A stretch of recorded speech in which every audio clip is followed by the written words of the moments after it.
Welcome to Elite Broker, the podcast showcasing the leading players and stories of success from Australia's broking industry. Hello and welcome back to Elite Broker. Hope you're all having a fantastic week. You've been enjoying the Better Business Summit and Better Business Awards roadshow as it's been going around. I've been loving talking to so many brokers on the road in different states, including this week's guest in the form of Luke Meisenhelter, who is the director of Loanright Financial Services, who came along to our Better Business Summit and Better Business Awards in Queensland. And while we were there, we were picking his brain about what he's been doing, how he's been growing his business. And I thought, do you know what? This would be a perfect podcast. So Luke, thank you for letting me bully you to joining me on the podcast, coming on the podcast. How are you going? I'm very good. Thank you, Annie. And thank you so much for the both events last week were incredible, mate. So, yeah, commitments to you and to the Advisor magazine. Thank you. I'll be transferring you your commission. Very well done. Yeah. Thank you so much. We really appreciate that feedback. And it's always great to meet people who come to the conferences and the awards and be like, what are you up to? What are you doing? What do you want to see? And I think this year's summit and awards have been really well received. All of our theme of scaling, looking at AI, looking at how other brokerages are building their businesses, what it takes on top 25 brokerages, loads of things, loads of questions being answered by people in the room. What was the most important thing for you at the summit? What were you hoping to take away, and what did you kind of learn that you were like, I'm going to go do that now? Yeah, look, I think there was a lot in the AI space, right? I think it's becoming really clear that not only is there a tremendous opportunity to capitalize on AI for our businesses, but I think those that don't jump on that and don't jump on it soon are probably going to get left behind. So I left with a lot of motivation and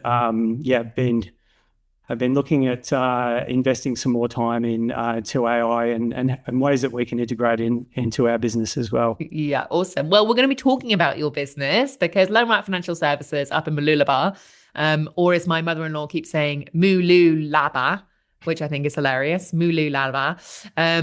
She loved it when she went to go visit, and it is a beautiful spot, beautiful part in the world. Is that where you're from originally? It is actually. I'm a local through and through, so a bit of a lifer, but no, I love it here. The office is literally a stone's throw from the beach. So when we get a spare chance, I think we like to take the team up there and enjoy what we've got to offer on the shorefront. Well, there's not too many brokers in Mooloolaba. There's a few of you. So I wonder, how did you become a broker in the first place? How did you decide this was the career for you? Yeah, look, I think I entered the industry in a slightly different way to most brokers, actually. I started in the motor trade many, many years ago. And look, this was at a time where the motor trade and dealerships were making most of their money out of finance. And look, I was there probably for about 4 years. At the time that I left the trade, little baby just born, actually. I had a 2-month-old at home. I had a wife on a maternity leave from the bank. And I came home just feeling a little bit sick in that the way I was remunerated was basically by charging clients more for their finance. And I didn't like it in the end. So after a little chat, she supported me at the time into handing my resignation in the next day. Wow. A huge punt with a little one at home, and probably had a couple of pennies to scrape together for myself at the time. And decided that the best path forward was to enter the mortgage broking world. And look, I loved writing car loans, and then I was able to help people out. And, it's an emotionally charged world when you're buying your second biggest asset that you probably own as a family. I love being able to help people into that. But what I love more about mortgage broking is that I could do the same thing and I could help people in their journey and to buy a home in this case, but I could do it in such a way that I could actually go and find them the best deal, and I could get paid the same regardless of which bank that I took them to. So that's ultimately my motivation to get into the industry. I think in the first year I made about $30,000, so it was a pretty hard old road. But did that surprise you? I think a lot of people, when they think of broking, they're like, oh, these brokers are making millions. I'm like, some are making a bit, but not most. It takes a while to get up and running. No, I think this came out of the Royal Commission. There was a wild perception, I think, in the public that mortgage brokers were driving around in fancy cars and dining at fancy restaurants. But I think I saw at the time, this is going back like 5 years, maybe longer now, that the average wage at that point was around $80,000 to $90,000. But it took me a long time to even reach that point. Yeah. But no, look, I'm still in the game. I'm still doing it for the same reasons, and I love it more than ever. Well, good for you for sticking at it. And I think this is always something that I always appreciate people talking about, particularly because we have a lot of new brokers who listen to the podcast. And I think it's trying to dispel some myths of like what it's actually like when you first start, how long it takes to get up and running. Some people, you know, obviously hit the ground running, but I'd say for most, it does take a while. When you were getting up and running though, like let's go back to starting your own brokerage and kind of taking the leap and deciding that you're going to go out on your own when you've got a new baby with like, you know, to look after and everything. Did you decide that I want to build my own business? Did you decide I'm going to go in partnership with anyone else? Like what was your thought process for actually setting up your own business? Yeah, look, I think at the time all I wanted to do was create a great career and something I could be proud doing. And that served my core purpose. And which it definitely did. And probably what I didn't realize is that wearing every single hat in your business and growing as one person would take such a toll on my work-life balance, my family, and those kind of things. So, I mean, I'm sure if anyone's listening to this and is in that position, it's a pretty common experience for most brokers starting up on their own, and that, you know, initially it's like, where's my next deal coming from? And there's the stress there. And then suddenly when the phone's ringing all the time and, you know, you're doing everything, you're putting everything into a plan line, you're doing the needs analysis, you're coming up with a solution, you're arm wrestling banks, you're dealing with settlements. You know, I sort of found early on, I was working minimum 14 hours per day, and quite often I was working weekends. And, you know, I sort of had to remind myself, why am I doing this? Because I started to resent the industry I was in. I started to resent my job. And I knew that I had two options there. I could either scale up and get some help, or I could cut back in what I was doing.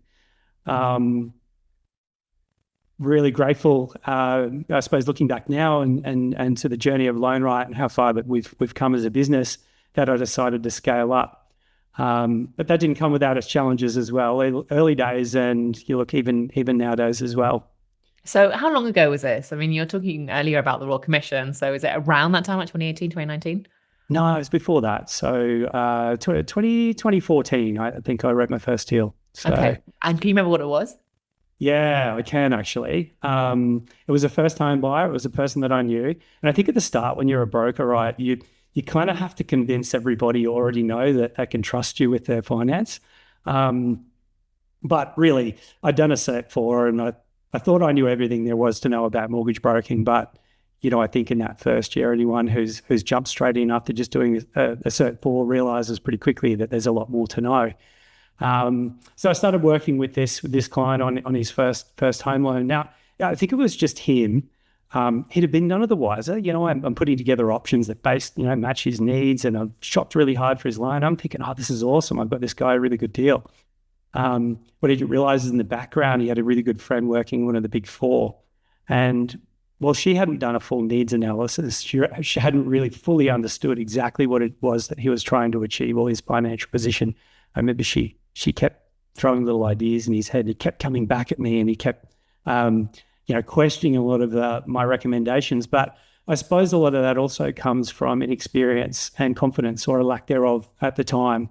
But look, in the end, we got this deal set. I got this deal set. It was a pretty momentous occasion at the time to get a $400,000 deal sorted.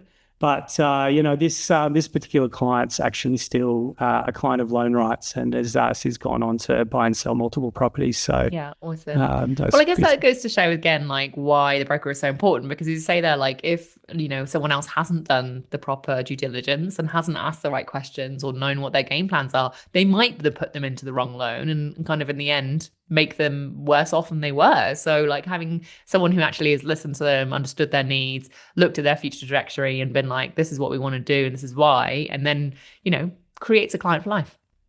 Yeah, 100%. I think that's still a main focus of Loanright today, and the way that we do things is really understanding the applicant's core need. Getting a loan is generally not the need. Getting a loan is the way to achieve their primary motivation, what it is they're trying to achieve. I think as brokers, all of us have probably had that experience where a client talks to a mate at the pub and the mate at the pub says, "Oh, why don't you do it like this? Or why don't you do it like that?" But I think it's so important to really understand and show the client that you really care about their genuine needs, so that, when we are firm on our delivery of our recommendation, there's a reason behind it and it directly relates to their core needs. So, yeah. So you've talked there about, what you're doing now and your first loan being a first home buyer. Do you still predominantly focus on the resi space? Do you do a bit of everything? Like, what kind of loans are you writing? Yeah, look, I suppose we do everything ultimately. So Loanright looks after residential home loans. We do a lot of commercial lending. I think there's probably a 60-40 split there, probably in favour of commercial, as well as asset finance. So, we're a lifetime business in mortgage broking, in that we aim to serve families for their lifetime as well as businesses. But in order to do that, we need to be able to help them with all of their finance needs. So, that's us. That's you. And Loanright Financial Services sounds like a great name. Well done you for getting that URL. Did you spend a long time thinking about branding and marketing and what you were going to be called? Oh, do you know what? It kind of fell in our lap. Leaving the motor trade and jumping into finance as a mortgage broker, right? When we start off, we need a mentor. And at the time, my wife's father was a mortgage broker. He didn't really have a brand, but he had a good personal brand, and mostly in the commercial space on the Sunshine Coast. And, I kind of went, hey, I can't really be trading under his name because that's not my name, and going to need to come up with a brand that's marketable. We put a lot of thought into it, and eventually we're sitting around one day and we realized he'd registered a company in 2000 called Loanright. And therefore, we had the right to that as a trading name as well. So we grabbed that, we registered the trading name, and we were very lucky because, I think nowadays any mortgage broker coming into the scene, setting up a business, you have to be quite creative really to come up with something that works. Yeah, got to come up with something that 22,000 other people haven't come up with. Yeah, 100%, 100%. So looking at then the sort of the structure, you've mentioned we a few times there. So you were sort of mentoring under your father-in-law, Yes. being mentored by your father-in-law. Did you ever think maybe I'll just work with him and work in his business rather than start your own one? No, well, look, I think credit to him as a mentor. I suppose he didn't just see himself as a mentor in finance and how to write loans, but also wanted to mentor me into business. So the idea of me setting up my own business to start with was, I think, and in his mind, was to allow me to stand on my own 2 feet, to learn how to do business and make business decisions myself. Ultimately, we traded under one brand, and unfortunately, he did pass away some years ago. So I've managed to be able to sort of take his clients on and continue looking after them, so that they've still got got help from us moving forward. Yeah. But ironically, look, I love writing loans. I love the reason we write loans, but I'm actually really enjoying being in business, which is I suppose the next step of my career, and watching our staff grow as finance brokers. Yeah. So when you think about how you kind of structured your business, did you ever think, let's say you started in 2014, so 12 years later, that your business would be the size and doing what it is now? Was that always the plan? Did you think it took longer than you thought you were going to get to? I just wonder how your expectations versus reality measured up. Yeah, look, I mean, there's only so far you can look into the future, right? But what I did see is that there were other businesses that had scaled. And when I made the decision to scale up rather than scaling back, I saw that there was tremendous benefit to scale. And if, as a business owner, you're wearing literally every single hat, you can only reach a point that's as good as you are in each of those aspects of business, right? Yep. And so a wise man once told me that if I could hire people who were much better than me in each of their core niches and skill sets, then I could ultimately grow a business that has no cap. And so the goal at that point was ultimately to build a business that was replicable and scalable. To what end? I don't know. Excited to see what the future holds for Loanright. Yeah.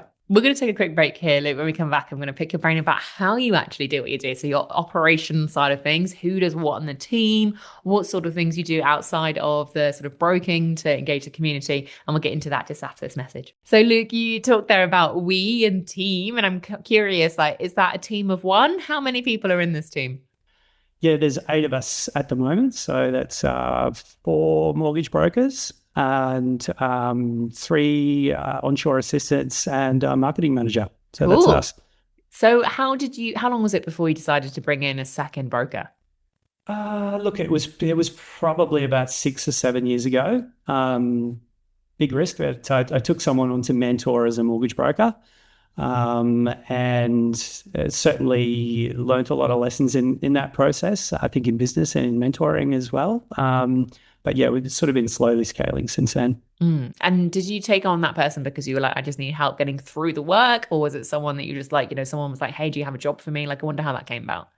Yeah, look, I think it got to that point where, yes, I had a couple of staff sort of processing things for me in the background, but I realized the buck stopped with me really, and going on holidays was pretty difficult. Yeah. I do remember going on a family holiday for 2 weeks and spending, most of that 2 weeks at the computer, either having interviews with clients or signing off on advice, etc. So, at that point it was, hey, I need someone else to be able to do this so that we can share the load and we can all enjoy a better work-life balance.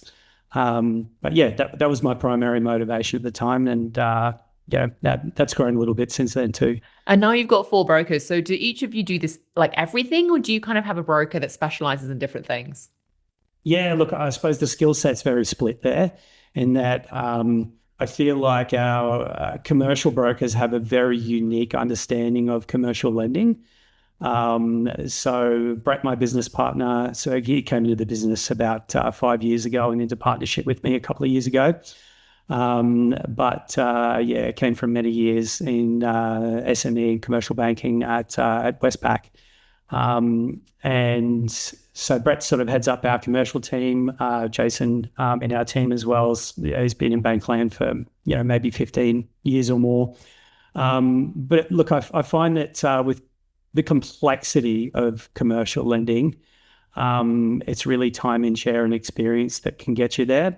In the resi space, there's a bit more of a bouncing ball. So that's something we can sort of train and develop people from scratch almost into that knowledge base. And also find that sort of transitioning from the resi skill set, the resi knowledge into the commercial space is a little bit different as well. So no, we tend to hire people based on their core experience and knowledge base. So when it comes to actually, I'm always curious about this when you have a broker who has multiple brokers in the business, is how do you separate leads? Like, do you generate leads for them? Do they have to generate leads themselves? Like, how do you kind of determine who does what? Yeah, look, I suppose it's been really important, I suppose, from day one to make sure that all of our brokers have a fair and a similar remuneration model.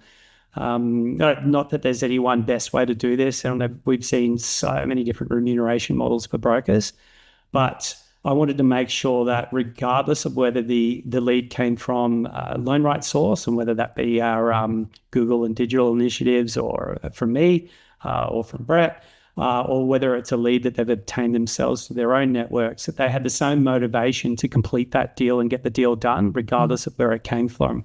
So, absolutely. We expect all of our mortgage brokers to be developing their own personal brand, finding business and converting business themselves, but, also come with a core belief here that it, as long as they're doing the right thing by our clients, and as long as they share the same core values as I do as a business owner, I know that I can be really confident sending them a file and knowing that they'll give them the same experience. So. Yeah. And you mentioned there about, there are so many different types of remuneration models, and lots of people will try their hand at different things. What have you settled on at the moment? Like, what have you ended up being like, this is the way that we're going to do it? Yeah, look, I suppose if we talk about the two most different and opposing models would be the self-employed broker model, whereby the broker takes a cut of the upfront end and the trail going forward, and maybe the business owner uses what they receive to help develop the brand and things like that.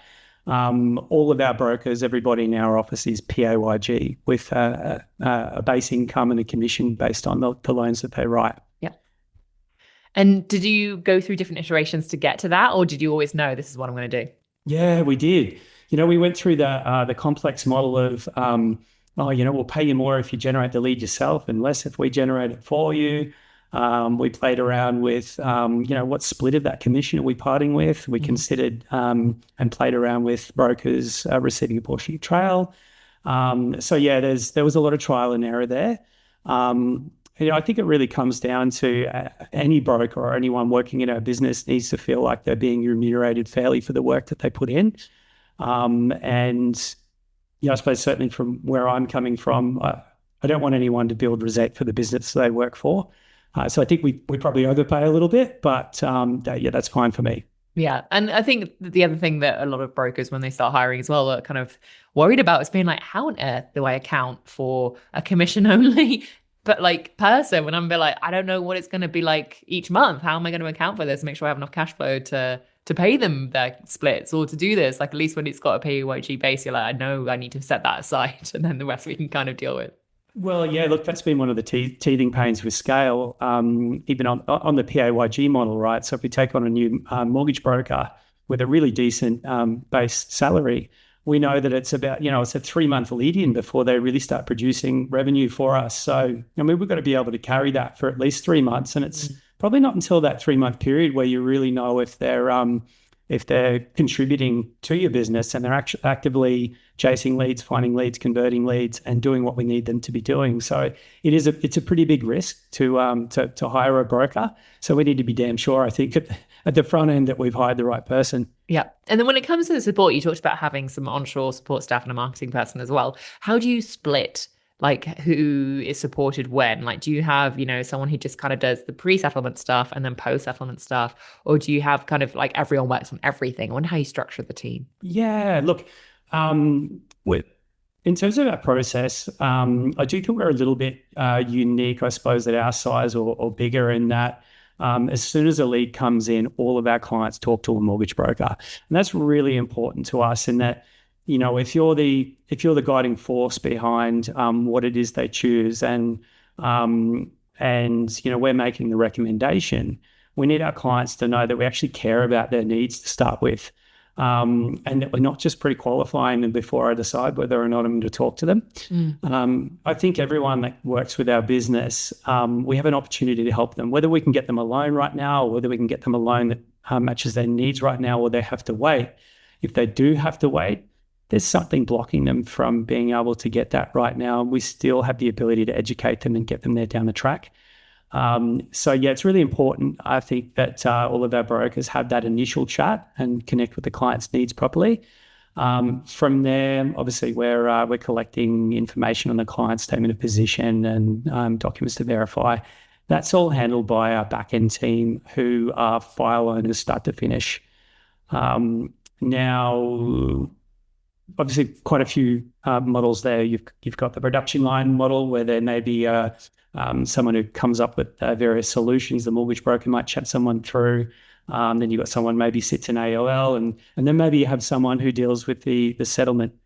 And that's a model we played with for a while, but we found that there's a little bit of friction there in between the team, and that certainly the things that you do at the front end can affect errors and things in the back end. So I sort of found that providing we had good quality staff that knew front to back the whole way, they could be responsible for project managing a file the whole way through.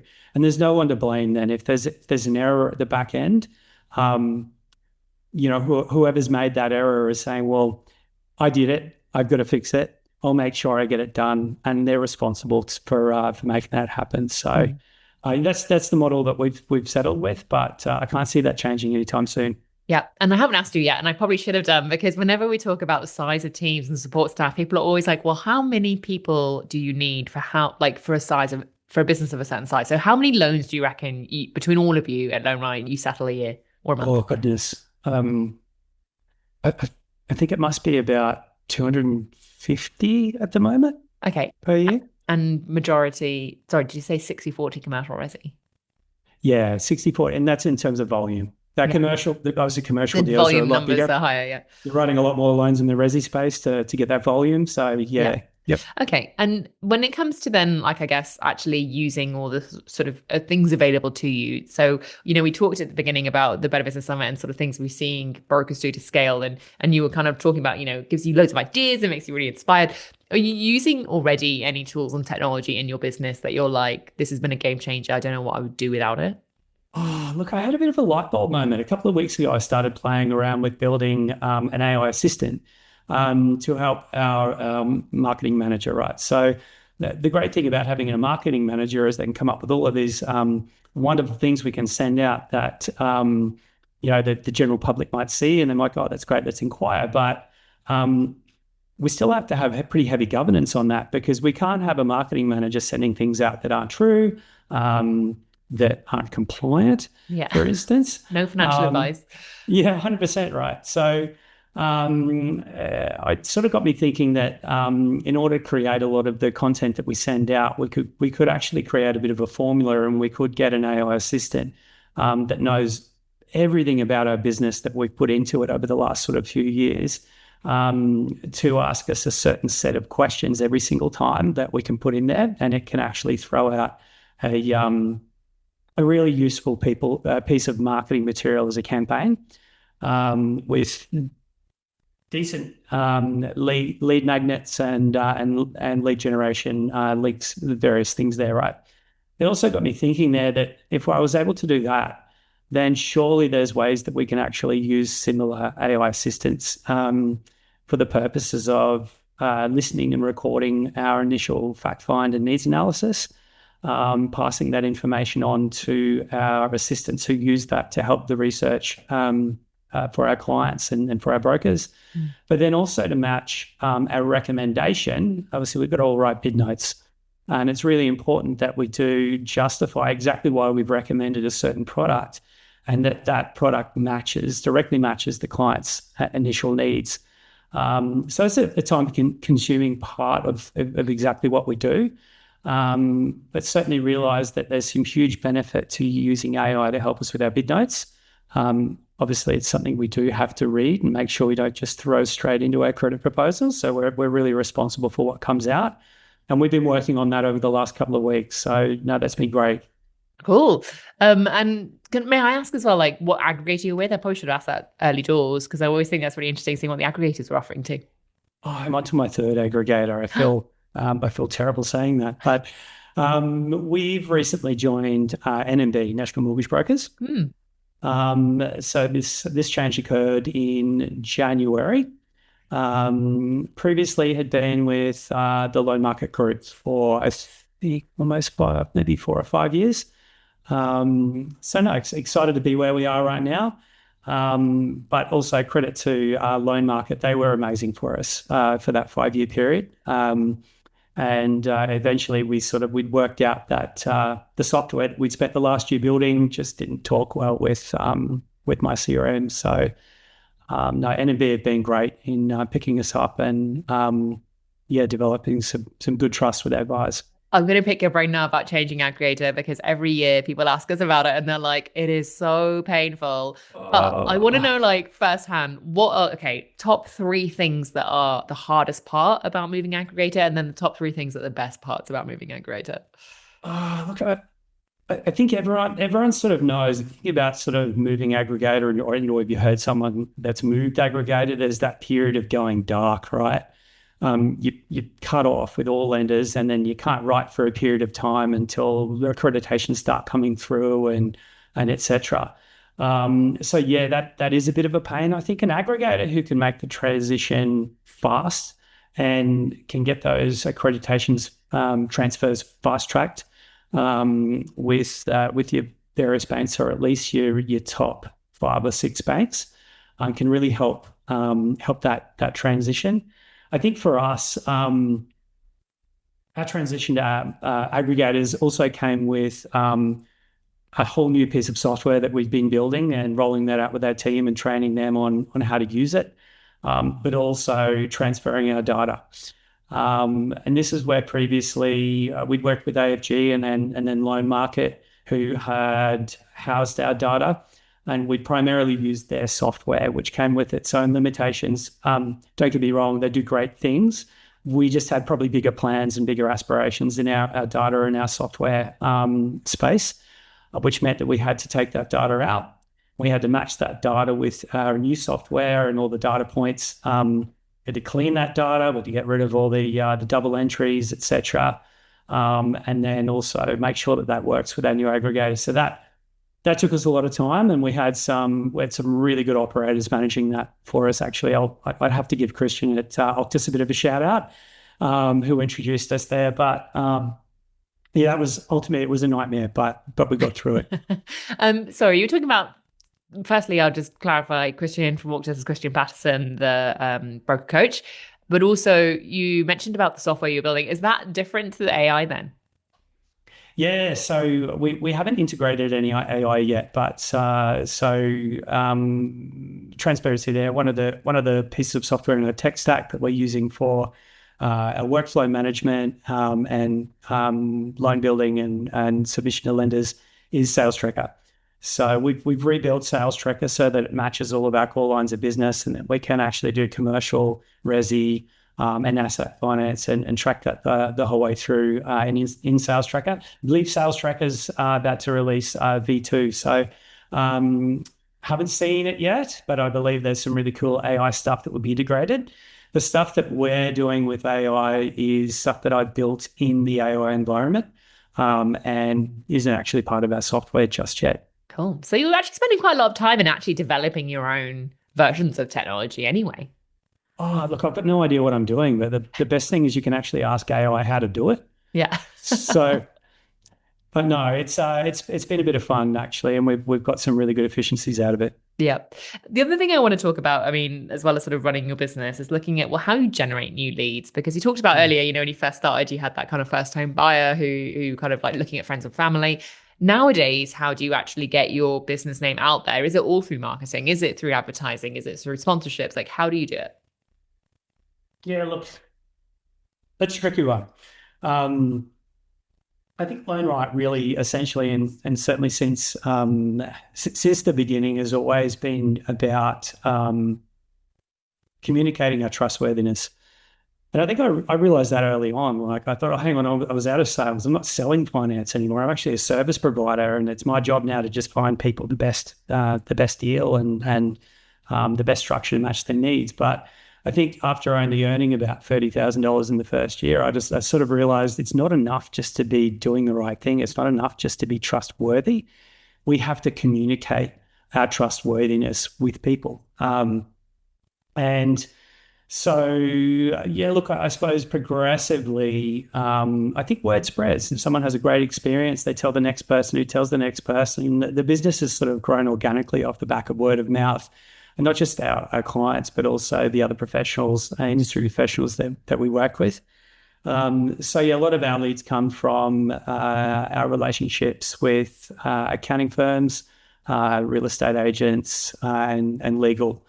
But yeah, we're really doing our best in the SEO space, but it's a tough nut to crack. So anyone that's getting started on that, good luck. Yeah, it is. But you know, nowadays you've got AI to tell you how to do it as well. So always help. But isn't it telling everyone how to do it? It's like, yeah, it also isn't specialized for the industry, so it's not actually that great advice. We're going to take a quick break here, Luke. When we come back, I'd like to talk to you about what else you're doing outside of broking to make your business stand out, what sort of challenges and opportunities you've seen along the way in your career, and what advice you'd give to new brokers just starting out. And we'll get into that just after this message. So, Luke, we were talking at the Better Business Awards because you were up for Wellness Advocate of the Year finalist. Congratulations for that category, a very hotly competitive category. And I always feel like the awards that are outside of broking are so interesting to me. So like community engagement, wellness advocate, industry thought leader, to be like, what are people doing outside of broking to make themselves stand out for the crowd?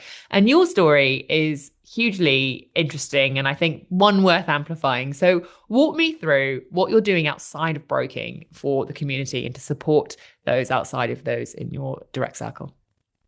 Yeah, well, I suppose mentioned earlier, right? Reputation is everything, and doing the right thing is everything. But it's not enough to just be trustworthy. But communicating trustworthiness is so important to us. But yeah, given that our community essentially, pardon me, a community are our referral partnerships, right? Our business has finally got to a point where we can actually put back into our community. I think for many years, we'd always sponsored a table here or supported a charity there, but we got to a point where we figured that instead of assisting with other initiatives, we should probably get into the driving seat and start to do something and try and encourage others to support our community as well. Brett and I are both male business owners with daughters. We're girl dads. And we've sort of found over the last 10 years, particularly locally, there's so many things for men, right? We've got locker room lunches, golf days, sports events, etc. But where we are, there's not really been anything specifically relevant to women in business on the Sunshine Coast. And look, as girl dads, it's really important to us to make sure that as our girls mature and whether they join the business world or the local professional scene, that they have the same opportunities to network and to grow as one of our blokes do. So we decided that we would create an event that aims to celebrate, encourage, and inspire our local businesswomen. And in doing that, we wanted to support a charity that could make a meaningful impact to our community. Yep. So that's how it came about. So how did you go about choosing the charity? Well, I'd seen this charity years ago at another charity function. And I think this might have been in the same year that I did actually earn my first $30,000. I think I remember at the time seeing what this was about, and it hit me pretty hard what these guys are doing. And I didn't have a penny to scrape together, so I felt really bad leaving that I couldn't actually support. Many years down the track, I'd sent one of my brokers down to another event in Brisbane where this same charity was speaking and was the beneficiary. And I remember Shana calling me on the way home. I said, "Hey, how was it? What did you think of this charity?" And she burst into tears on the phone with me. And I ended up doing the same. So we had this little cry about all the amazing things that these guys are doing. But we then decided, hey, look, how can we not support Destiny Rescue? And look, those at home, if you haven't heard of Destiny Rescue, essentially this charity is Australian-based. All of the funds that they receive are community-based. I think anything from the government as far as I know. But their work is saving children from human trafficking and the child sex trade. So when we saw what these guys were doing to rescue these young girls and then rehabilitate them, educate them, and put them through programs that can help them to actually ultimately become young women who can succeed and achieve big things themselves, we realized that it was huge alignment with what we were doing for our local girls and the core purpose of the event. And I absolutely love that. I think it's a wonderfully aligned charity for the women in business sort of event where you're like, we're actually also helping young vulnerable children, not just girls. I think it's sort of all children. It is, yeah.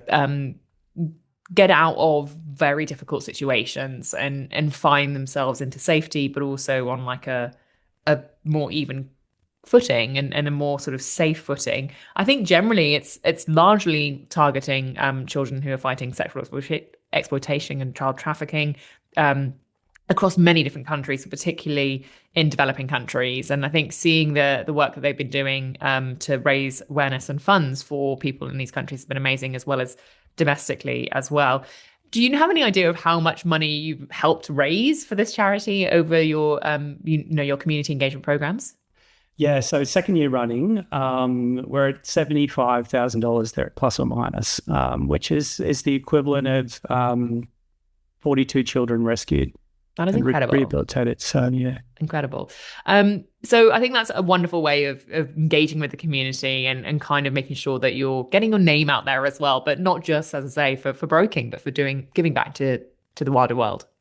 Yeah, absolutely. And look, I'm just so grateful for the community that we've got, the business community that turned up to support this this cause. But a lot of these events we go to, there's auctions, there's raffles, there's all of these kind of methods to obtaining donations or raising funds for the charity at the end. But I think what makes me tremendously proud of our community is that none of the funds we raised were at the end of any of those initiatives. We simply asked people to open their wallets and donate because it was the right thing to do. And our attendees,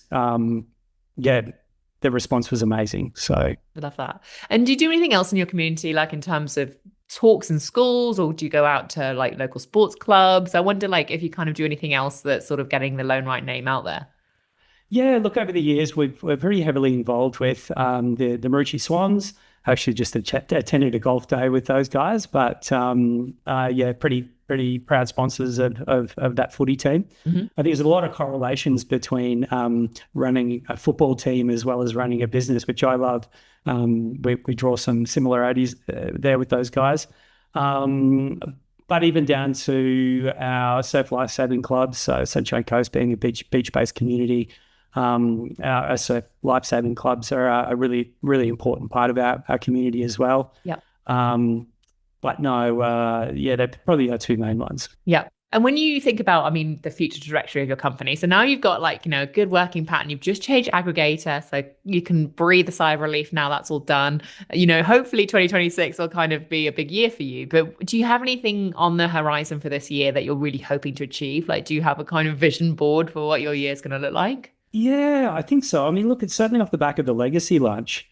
We're only $25,000 short of reaching $100,000 for the charity. So I'm so pumped for this year. In terms of business, absolutely. Look, there's so many guys in our team who are just hitting milestone after milestone. So not only do we need to provide them with some more support, we need to hire and we need to grow and we need to expand.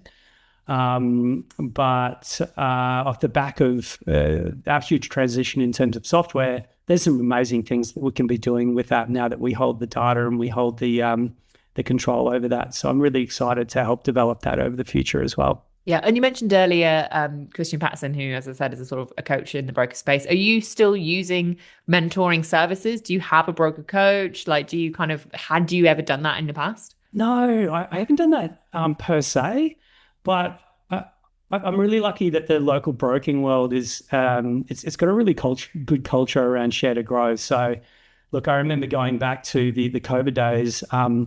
We couldn't even catch up and have a beer and talk about each other's businesses and pains and growth strategies and all of these kind of things. I remember one night we were sitting on beer crates, spaced 2 meters from each other and having a catch up on the challenges that our teams were going through and how we might help each other with some ideas to overcome those. And look, that community still lives. And while I haven't sort of adopted a professional mentor in that space, I've certainly drawn from a lot of the experience that I have around me with our local brokers and business owners. Yeah, lovely. Love that. I always am curious as well when I talk to brokers to see is there anything that you find really challenging in broking, whether that's a missing product or something that is structurally not great in broking? Is there anything that, let's say you were king of the broking industry for a day and you could change anything or start anything, what would you do? Oh, do you know what? If you asked me that question last week and then the week before and the week before that, it would be a different answer every week, right? We're in this industry that constantly comes with pains. That could be through regulation. It could be through our local markets, changes in finance, RBA changes, software changes, even down to certain banks turning on and off with appetite. So I don't think there's only one thing. And I think the importance, for our business and our brokerages is the ability to adapt and evolve. And I mentioned sort of the correlations between footy and business, but we call it eyes up footy. And having really good vision on the challenges as they arise and not seeing them or not missing them for months on end until they become a bigger problem has been great, and that's come with scale. I think that's been really important to us as well. Yeah. So you kind of have many different things that you'd like to change, but nothing big enough that jumps out as one single problem. No, do you know what? I think we're in a really good place in the industry at the moment. I think people are voting with their feet. The split between direct channel versus a broker channel is amazing. I think maybe that might come with its own challenges going forward, and we're starting to see a little bit more channel conflict seep in. I think that's something that will actually become harder and harder for mortgage brokers, and that's my gut feel. I don't know this for sure, but I think banks will want to start taking back a little bit more of that direct channel work.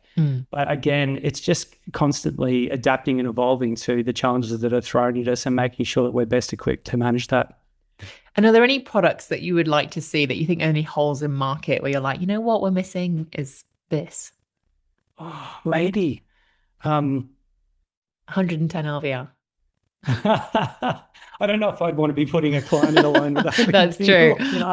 I think, Australia would be heading toward financial collapse if we were doing those things. But no, look, I think there's a place for every loan at the moment. And I think we always look at something in two ways. We look at it the Loanright way. Is this a loan we should be writing, or is this a loan we can get set? Sometimes there's banks who will go, no worries, we'll get that set, no dramas, but we might still decide that it's not for us, vice versa. But I feel like there's a really, currently, and particularly in terms of regulation, there's really good parity there between the deals that we believe we should be writing and is there a solution out there from a bank. So, and I think we're in a good place. Good. Positive. I like it. The other thing I'm always curious to know is, because obviously as a small business owner, it can be hard to actually switch off. And you mentioned at the beginning about, you were working 14-hour days. It's hard to juggle work-life balance when you're trying to do so many things. There's never you never have come to the end of the day and go, that's all my work done for today. There's always something you can be doing. So how do you actually turn off? Do you do anything to kind of unwind and de-stress?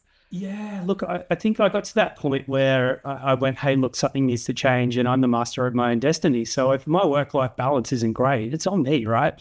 And if my employees' work-life balance isn't great, that's also on me. And if I'm going to readjust my work-life balance and I'm going to work 40 hours a week, zip, and that's it, I can't be expecting anyone else in the office to be working 60 or 70 or 80 hours a week. Granted, sometimes we land there, right? Sometimes more business comes at us than we can handle and we all have to rip in, we all have to do that. Sometimes the balance in our business is such that we're getting more commercial work. We've got more resi in our team and or vice versa. But I think for me, it's the moment that I leave the office, it's really important to be able to take my broking hat off and put my family hat back on. I suppose the de-stressing for me comes with understanding my why, which is my family, and actually enjoying my time with my family while I have that time with them. So, yeah. Is there anything you do altogether, that sort of is your quality time? Oh, you know what? On the weekend, I just had to get away with a couple of mates and go fishing. So we went up to Double Island Point. We had a beer and we caught 30 fish and we drove home on Sunday and it was amazing. But no, surfing would probably be a big one. There's probably about 4 or 5 surfboards in the office at the moment. That's probably even saying that's giving me a bit of a kick up the butt to make sure I grab one and take one over the road for a lunch break soon. But, yeah. Well, before you do, I would just like to ask you for your advice for new brokers. So anyone who's just starting out in their journey, is there anything you would advise them to when it comes to succeeding a broker, or anything you wish you'd known when you first started? Yeah, I think I'd love to have known the value of scale early days. I think I'd like to maybe have had a little bit more confidence to make a call on hiring somebody, and also to back myself in that and my ability and or the ability of somebody else. I think certainly early days I battled along way too long on my own. But I suppose for anyone who's going through that at the moment, and look, it's a pretty common thing, burnout, particularly as a sole operator, is to have those chats and develop relationships with other brokers who are doing the same thing or who have started scaling or have scaled quite a lot since they were in the same place. pick their brains, get their thoughts, and find out how to go about it, because getting help, getting work-life balance is a really good way to make sure that we're sustainable in our work-life balance. Awesome. Luke Meisenhelter, thank you so much for your time today, talking us through Loanright Financial Services and your journey here on Elite Broker Podcast. Thank you, Annie. If you've got any questions for me or for Luke, then do feel free to reach out. You can reach me at editor@theadvisor.com.au, of course, loanright.com.au to find out more about what Luke's doing. And if you're interested in the charity work that he's been doing as well, destinyrescue.org.au is the place to go and find out more about them and all the work they're doing to support children in vulnerable places. If you have any questions as well about what we were talking about on the podcast, do feel free to whiz them over. If you've got any questions you want me to ask our podcast guests, then I'm all ears. We always want to make sure we're delivering content for you. And if I don't catch you on the podcast show soon, then hopefully I'll catch you at one of the Better Business Summits and Better Business Awards. We're continuing on in April to Sydney and Victoria. So if you haven't yet got your tickets, make sure you do. Fantastic speakers, wonderful opportunity to connect with other brokers, hundreds of brokers, and then Crown, of course, is best of the best in each state and territory. So do make sure you book your tickets soon, because we will sell out. In fact, I think New South Wales Awards has already sold out, but hopefully if you're in Victoria, you can still get some tickets. We'll catch you next time for another episode on the Advisor Podcast Network.